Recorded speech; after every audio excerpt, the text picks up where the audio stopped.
On your marks, get set, bear crawl. The movement of the future is here, and it looks a lot like the movement of the distant past. What benefits would you get from moving on all fours?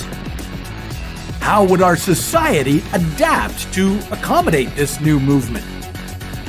And how could it change human evolution forever? This is What If, and here's what would happen if humans walked on all fours. It's been at least 6 million years since humans started walking upright.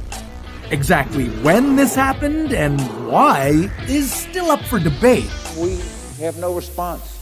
But bipedalism, or moving with two rear limbs, could be a critical reason humans evolved into the planet's most dominant species.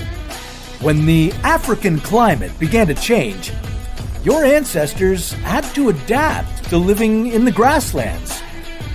And that's when they may have started to stand upright.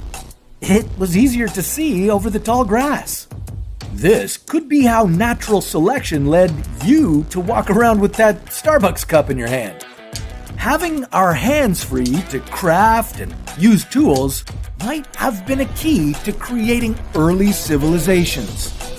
But what if we devolved a little? If you want to start preparing for a world of quadrupedal movement, you might find some benefits. For starters, you'd be improving your balance and range of activity. It would help you develop cat-like reflexes. You could move between positions like crouching and standing with remarkable agility. If you're feeling sore already, good.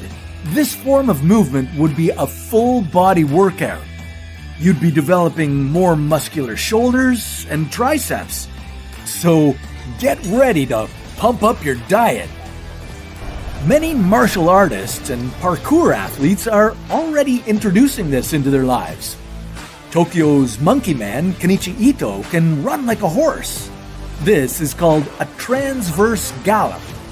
Ito set the record for the fastest 100 meters on all fours at 15.71 seconds.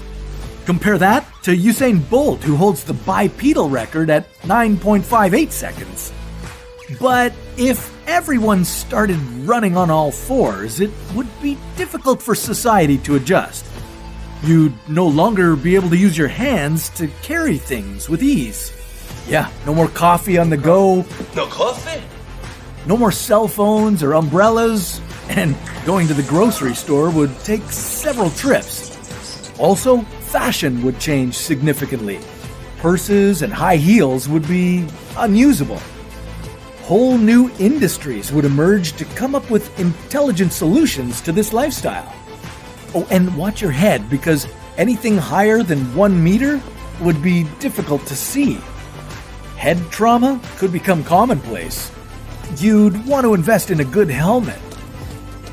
Get ready to wash your hands more than you did during the pandemic. Being so close to the ground means touching the soil and potential pathogens. You'd be getting sick more often.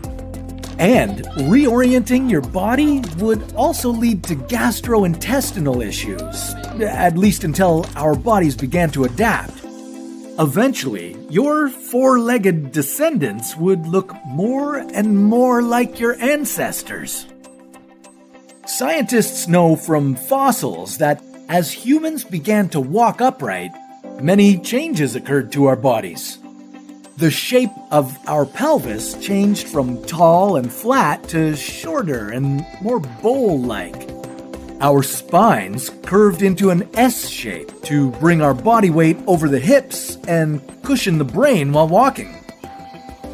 So, what if you went back to the ways of your ancestors? Well, at first, this would lead to a lot of aches and pains. You'd have wrist, shoulder, and hip injuries. Your body just isn't prepared for life on all fours. Now, on the bright side, you could bid farewell to back pain. Yeah. Currently, this is the largest contributor to disability in the world. Most of this is due to occupational injuries or inactivity, but our walking upright is also to blame. We transitioned from 4 to 2 legs at a fast rate, and that didn't allow our musculoskeletal system to adapt.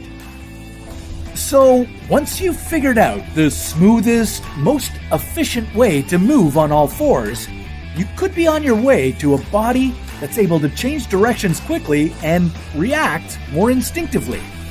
Eventually, your four-legged descendants would adapt to look more and more like your ancestors. Now, while you're back to walking like a monkey, I wonder what would happen if monkeys took over the world. Well, that's a story for another